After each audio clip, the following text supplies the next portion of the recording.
नाजरीन अस्सलाम वालेकुम। खबरनामे में आपका खैर मकदम है। पहले नजर डालते हैं सुर्खियों पर।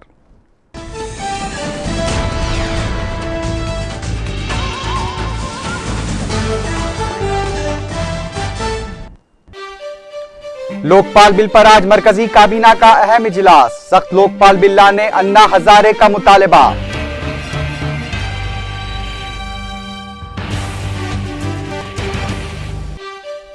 हुकूमत SC ST तबके की बहबूद की पाबंद। राजीव युवा किरनालू प्रोग्राम में मुनासिब नुमाइंदगी का चीफ मिनिस्टर ने दिया तयक़ुन।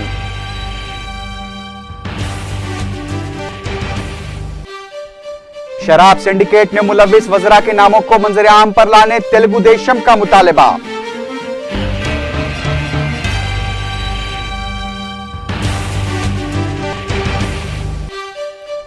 ग्रुप 1 इम्तिहान में जानिबदारी बरतने का उम्मीदवारों ने लगाया इल्जाम। APPSC कमिश्नर के दफ्तर के रूबरू धरना।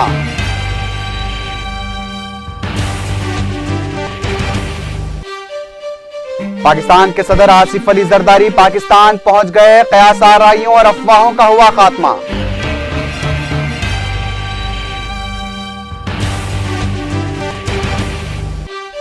और इसराइल ने 550 फलस्तीनी कैदियों को किया रिहा।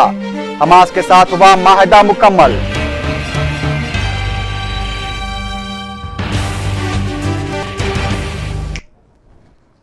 अब खबरें तफसील से।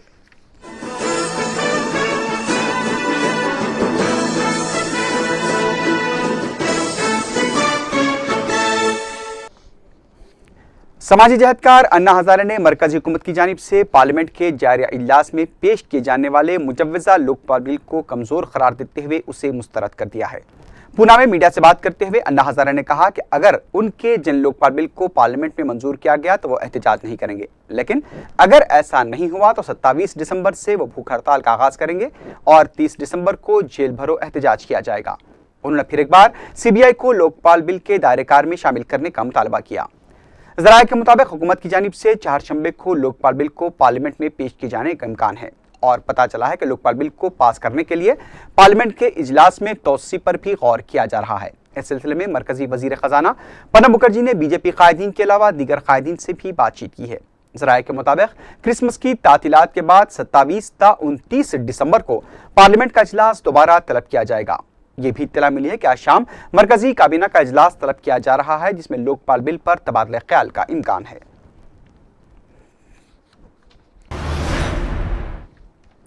उधर मरकजी वजीर फारूक अब्दुल्ला ने कहा है कि सख्त लोकपाल आना चाहिए, लेकिन लोकपाल बिल पार्लियामेंट से बालातर नहीं होना चाहिए। पार्लियामेंट के बाहर मीडिया से बात करते हुए फारूक अब्दुल्ला ने कहा कि हुकूमत इस सिलसिले में संजीदा है और सख्त लोकपाल बिल के मसौदे पर काम भी जारी है।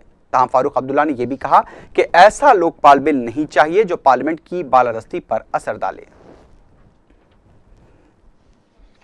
पार्लियामेंट के ऊपर नहीं हो सकता, यानी पार्लियामेंट की रिस्पॉन्सिबिलिटी है लोकपाल बनाना, और लोकपाल भी ऐसा होना चाहिए, उसमें एहतियात रखना चाहिए कि ऐसी चीज न बनाए जो एक सुपर गवर्नमेंट होगी, वो नहीं हो सकता। नहीं हो जाएगा। हाँ, मैं तैयारी हो रही है, उसका वो मसवदा तैयार हो रहा है जो कैबिनेट में आएगा और कैबिनेट के बाद पार्लियामेंट में आएगा और बहुत जल्दी आएगा, ये मैं आपसे कह।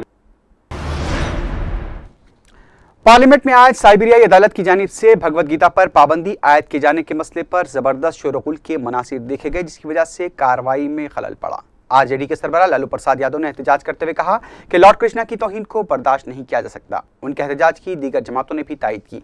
मुसलसल शोरगुल को देखते हुए कार्रवाई को 2 बार मुलतवी करना पड़ा। अपोजिशन कायदीन ने साइबेरियाई अदालत की जानिब से दिए गए फैसले के खिलाफ हुकूमत के मौक़िफ़ पर वजाहत भी तलब की। तमिलनाडु की चीफ मिनिस्टर जयललिता ने अपनी देरीना और करीबी साथी शशिकला नटराजन को अपनी पार्टी AIADMK से मुअत्तल कर दिया है। जरा के मुताबिक जयललिता ने शशिकला के अलावा उनके 11 अफराद खानदान को भी पार्टी से मुअत्तल कर दिया है। तमाम पार्टी की जानिब से अभी तक इस सिलसिले में कोई वजाहत नहीं की गई है कि आखिर किन वजूहात की बिना पर शशिकला और उनके अफराद खानदान को पार्टी से मुअत्तल किया गया है। वाज़ेह है कि शशिकला जयललिता के खिलाफ जारी 66 करोड़ के गैर महसूब असासों के मुकदमे में माविन मुलजिम भी हैं। 1990 से शशिकला, जो कि एक वीडियो पार्लर चलाया करती थी, अचानक जयललिता की बाएतमाद साथी बन गई थी। दिल्ली में शदीद सर्दी की लहर जारी है। शुमाली हिंद के दीगर इलाकों में भी दोपहर तक भी सूरज की किरणें नजर नहीं आई। शदीद कोहर की वजह से सड़कों पर गाड़ियों की तवील कतारें देखी गईं। दिल्ली में दर्ज हरारत 60 डिग्री बताया गया है। महकमा मौसमियात ने आने वाले चंद दिनों में मजीद सर्दी और कोहर की पेशकशी की है। शुमाली हिंद में सर्दी की वजह से मरने वालों की तादाद 26 से मुतजाविज हो गई है। कोहर की वजह से फिजाई परवाजों पर भी असर पड़ा है।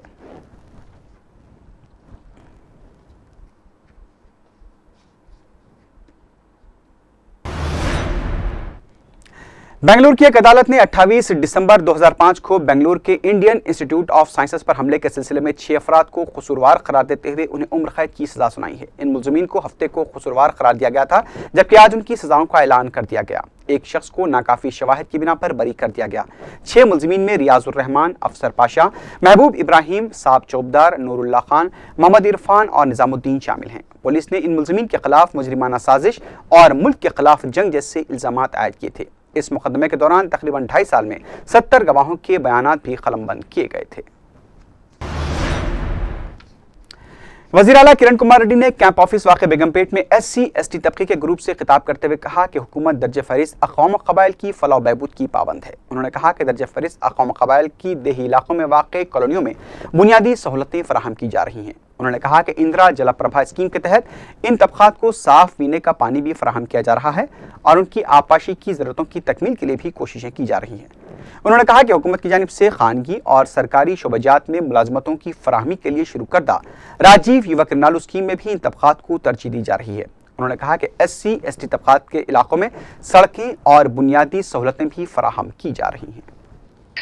వీలైనంత వరకు ఎక్కువ మంది SC/STలకు అంటే 80-90% పైన SC/STలకు లబ్ధి చేకూరే విధంగా ఈ సాగునీరు ఇచ్చేదానికి పూర్తి భూమి, బోరు, ఆ బోరుకి రీఛార్జింగ్ మెటీరియల్, మైక్రో ఇరిగేషను, దాంట్లో పంటలు వచ్చేదానికి ఒక్క APPSC ग्रुप 1 के नताज में धांधलियों का इल्जाम आयद करते हुए तेलुगु मीडियम से इम्तिहान लिखने वाले उम्मीदवारों ने APPSC कमिश्नर के दफ्तर के रूबरू एहतजाज किया। उम्मीदवारों ने बताया कि चीफ मिनिस्टर किरण कुमार रेड्डी के आबाई जिले से ताल्लुक रखने वाले उम्मीदवारों के साथ जानिबदारी बरती गई है। उम्मीदवारों ने इल्जाम लगाया कि इंग्लिश मीडियम के असातिज़ा से तेलुगु मीडियम से ताल्लुक रखने वाले उम्मीदवारों के पर्चों की जाँच कराई गई। उम्मीदवारों ने बताया कि इम्तिहानात में अहल करार दिए गए 416 उम्मीदवारों में से सिर्फ तिरुपति से ही 150 उम्मीदवारों को अहल करार दिया गया है। उम्मीदवारों ने इस तरह की जानिबदारी के लिए चीफ मिनिस्टर को जिम्मेदार करार देते हुए इसकी तहकीकात का मुतालबा किया।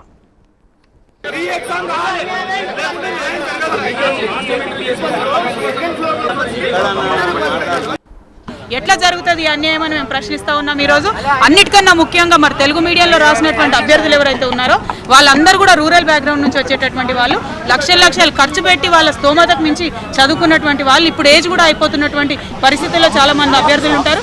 మేము ఒకటే డిమాండ్ చేస్తాం। उधर तेलुगु देशम ने ग्रुप 1 इम्तिहान के नताज में हुई बेकायदियों की तहकीकात का मुतालबा किया है। मीडिया से बात करते हुए तेलुगु देशम लीडर देवेंद्र गौड़ ने फिर एक बार शराब सिंडिकेट में वज़रा के रोल की तहकीकात का भी मुतालबा किया। उन्होंने शराब की कीमतों में इजाफे के लिए अवामी नुमाइंदों को जिम्मेदार करार दिया। देवेंद्र गौड़ ने इल्जाम लगाया कि शराब के जरिए हुकूमत मुनाफा हासिल करने की कोशिश कर रही है। देवेंद्र गौड़ ने शराब सिंडिकेट पर ACB के धावों और उसमें मुलविस अवामी नुमाइंदों के नामों को सामने लाने का भी मुतालबा किया।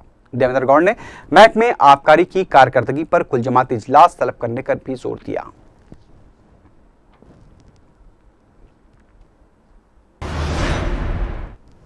किरण कुमार रेड्डी हुकूमत के गिने चुने दिन रह गए हैं। मीडिया से बात करते हुए तेलंगाना नागारा समिति के लीडर नागम जनार्दन रेड्डी ने यह बात कही। उन्होंने शराब सिंडिकेट में वज़रा के मुलविस होने का इल्जाम लगाते हुए कहा कि हुकूमत को इन वज़रा के नामों को अवाम के सामने लाना चाहिए और उनके खिलाफ दफा 420 के तहत कार्रवाई की जानी चाहिए।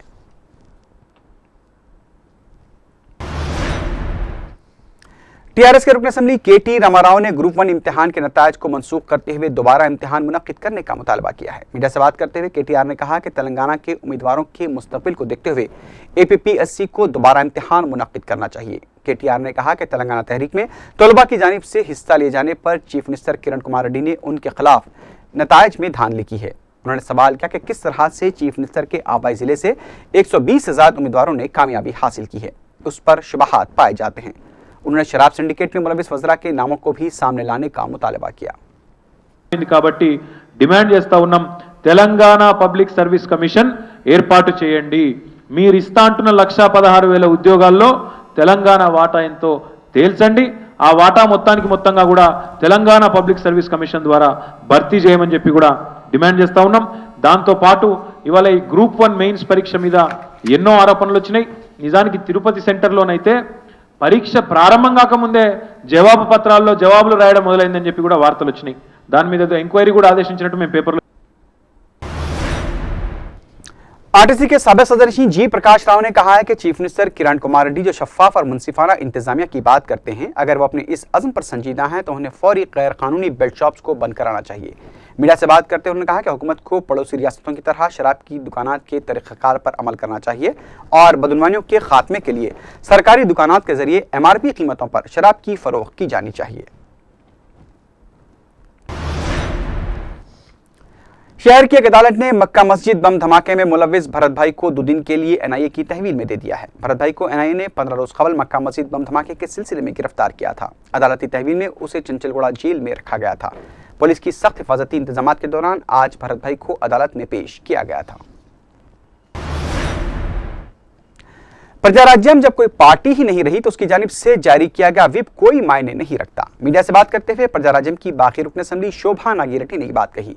प्रजाराज्यम की जानिब से तहरीक अदम एतमाद के दौरान जारी किए गए व्हिप की खिलाफ वर्जी पर नोटिस की इजराई के बाद पार्टी के रुकन असेंबली शोभा नागिरेड्डी ने स्पीकर एन मनोहर से मुलाकात करते हुए उन्हें अपनी सफाई पेश की। शोभा नागिरेड्डी ने कहा कि प्रजाराज्यम को व्हिप जारी करने का कोई अखलाकी हक नहीं है और उनकी जानिब से व्हिप की खिलाफ वर्जी पर कार्रवाई भी मुज़क्काक़ैस है। उन्होंने बताया कि स्पीकर ने उन्हें 1 हफ्ते के अंदर जवाब देने की हिदायत दी है।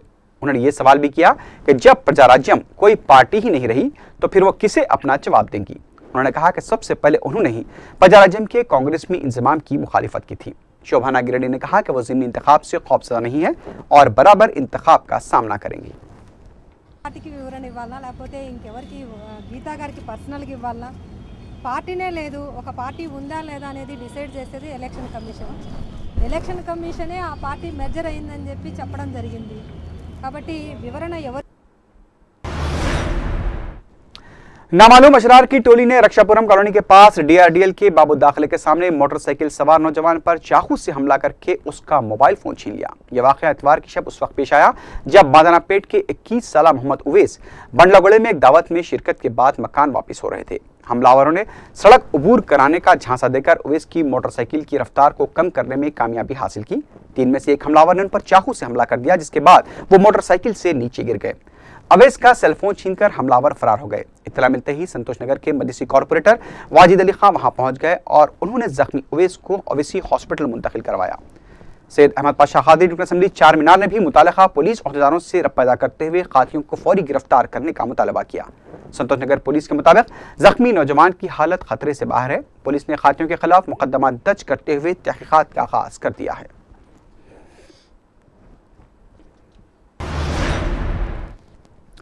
शराब सिंडिकेट ने वज़रा के रोल की तहकीकात का मुतालबा करते हुए विजयवाड़ा में तेलुगु देशम लीडर देविनेनी उमा की क़ियादत में एहतजाज किया गया। इस मौके पर देविनेनी उमा ने ACB धामों के दौरान हासिल हुए शराब के ताजरीन और वज़रा के साथ उनके ताल्लुकात के सबूतों को मंजर-ए-आम पर लाने का भी मुतालबा किया।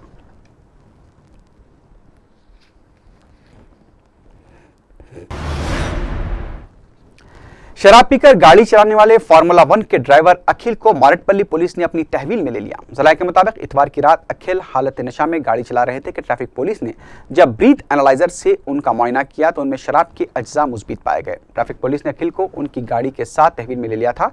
अखिल को आज सिकंदराबाद कोर्ट में पेश कर दिया गया।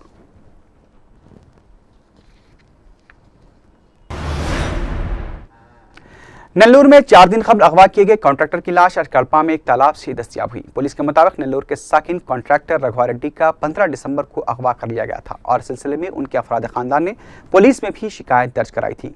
रघुवा रेड्डी के रिश्तेदारों ने इल्जाम लगाया है कि अगवा कुनिंदगान ने तावान के लिए रकम अदा न करने पर रघुवा रेड्डी का कत्ल कर दिया। पुलिस वाक़े की तहकीकात कर रही है।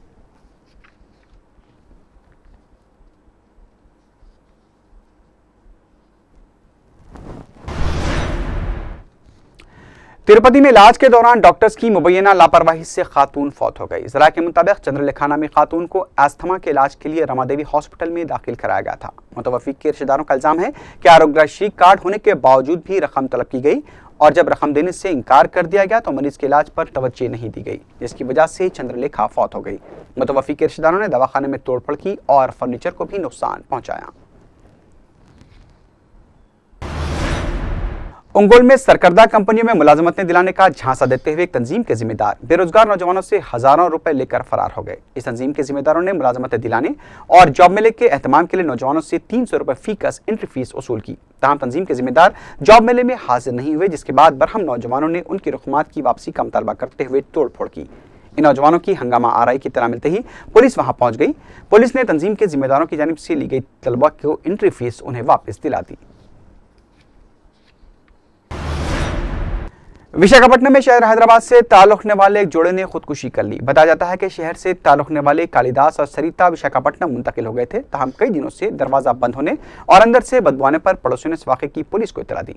पुलिस ने दरवाजा तोड़ा तो इन दोनों की लाशें छत से लटकी हुई पाई गई। खुदकुशी की वजूहात का इल्म न हो सका। पुलिस ने मुकदमा दर्ज करके तहकीकात का आगाज कर दिया है। अब नजर डालते हैं कुछ बैनुल-अक़वामी खबरों पर। इसराइली जेलों में कैद मजीद 550 फलस्तीनी कैदियों को इतवार को रिहा कर दिया गया। इसके साथ ही इस्लामी फलस्तीनी तंजीम हमास और इसराइल के दरमियान हुए कैदियों के तबादले का दूसरा मरहला मुकम्मल हो गया है। इसराइली बाशिंदे गिलाड शेलट की रिहाई के बदले इसराइल ने 1027 फलस्तीनी कैदियों को रिहा करने का वादा किया था। कैदियों की रिहाई का यह माहदा मिस्र की सालिसी की वजह से अमल में आया। गिलाड शेलट की रिहाई के माहदे पर कई माह से बातचीत जारी थी और अक्टूबर में इस माहदे पर इसराइल ने रजामंदी जाहिर कर दी थी। गिलाड शेलट को हमास ने 5 साल कैद में रखने के बाद 18 अक्टूबर को रिहा किया था। पहले मरहले में 477 फलस्तीनियों को रिहा किया गया था।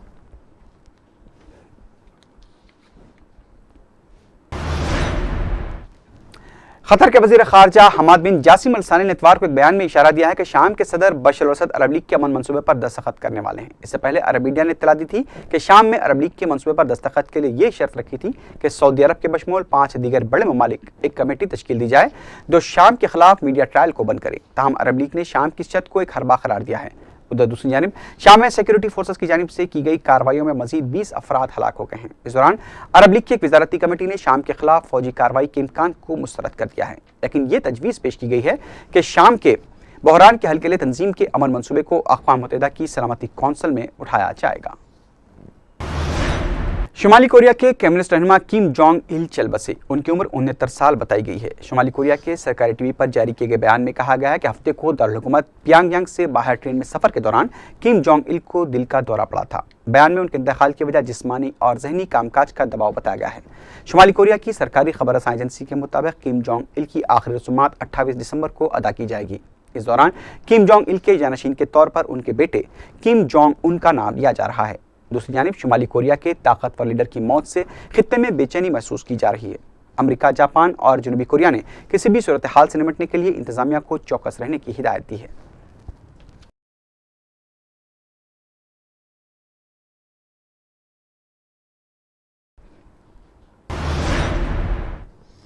जनूबी फिलिपाइन में शदीद तूफानी बारिश और मिट्टी के तोदे गिरने के नतीजे में मरने वालों की तादाद 650 तक पहुंच गई है। हुकाम के मुताबिक 900 से ज्यादा अफराद अभी तक लापता हैं।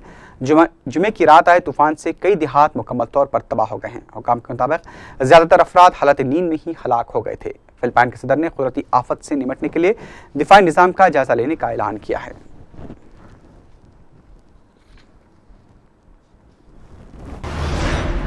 पाकिस्तान के सदर आसिफ अली जरदारी दुबई से इलाज के बाद वतन वापस पहुंच गए हैं। सदर जरदारी दुबई से खुसूसी तैयारे के जरिए मसरूर बेस पहुंचे, जहां से उन्हें उनकी रिहाइश का बिलावल हाउस दी जाएगा। इस मौके पर उनकी दुख्तर आसिफा जरदारी भी उनके साथ मौजूद थी। सिंध की सूबाई वजीर इत्तलात शाजिया मर्री का कहना है कि डॉक्टर्स के मशवरे के बाद सदर जरदारी वतन वापस आए हैं। सदर आसिफ अली जरदारी अचानक तबीयत खराबी के बाद 6 दिसंबर को दुबई रवाना हो गए थे। इसके बाद पाकिस्तान में क़यास आराइयों और अफवाहों का बाजार गर्म हो गया था।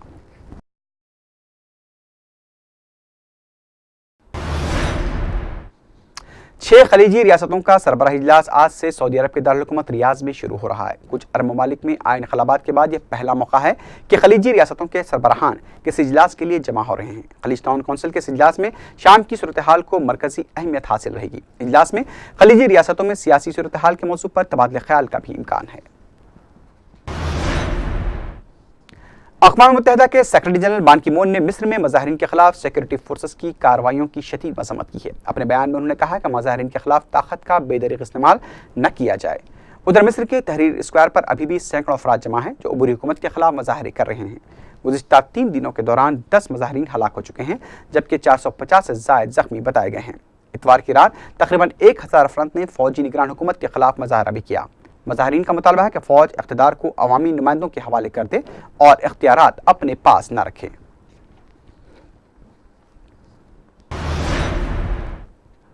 मिस्र से इसराइल को गैस फराहम करने वाली मिस्री पाइपलाइन को नामालूम अफराद ने धमाके से उड़ा दिया है। साल के आगाज से अब तक इस पाइपलाइन को 10वीं बार तबाह किया गया है। मिस्र के सिक्योरिटी ज़राए ने बताया कि नामालूम अफराद के ग्रोह ने अलसील के इलाके से गुजरने वाली पाइपलाइन के नीचे धमाकू अशिया नस्ब करके उसे धमाके से उड़ा दिया। ये मुकाम मिस्री सहराए सीना के शुमाली शहर अल अरीज से 18 किलोमीटर के फासले पर वाक़ है। इस धमाके से पाइपलाइन मुकम्मल तौर पर तबाह हो गई, ताहम किसी बड़े माल नुकसान की इत्तला नहीं मिली है। 3 हफ्ते कबल भी धमाके से तबाह इस पाइपलाइन को दोबारा नस्ब किया गया था। इसी के साथ ही खबरनामा अख्ताम को पहुंचा। अल्लाह हाफ़िज़।